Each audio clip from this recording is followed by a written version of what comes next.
هيثم عرابي قال على قناه بين سبورت ان الكابتن محمود الخطيب راح زار احمد رفعت، ولا خد معاه وفد، ولا خد معاه كاميرات، ولا خد معاه اي حاجه.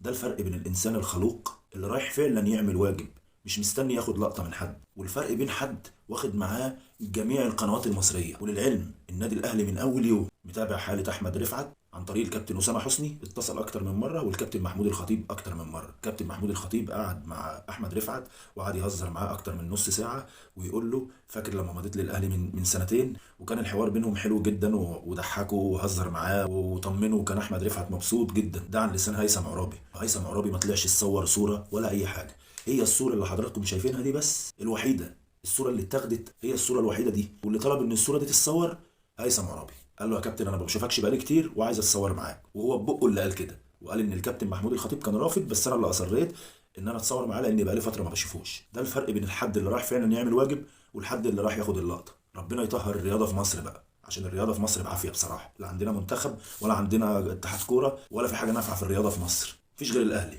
المؤسسه الوحيده هي اللي ناجحه، وبيحاربوها وبيهاجموها مش عارف ليه. كل ده عشان اتحاد الكوره كله زملكاويه، وكله جاي لمحاربه الاهلي وبس. واخيرا اللي متربع على طبليه ابوه بيشم ايديه بيشبع، والجعان هيفضل جعان، عايز ياخد دايما اللقطه والناس كلها تشوفه. انما صاحب الواجب والاصل مش مستني حاجه من حد. واظن الرساله وصلت. عاش الكابتن محمود الخطيب، الراجل المحترم الخلوق اللي بجد بيمثلنا وبيمثل الاهلاويه، ورئيس افضل مؤسسه في مصر. السلام عليكم.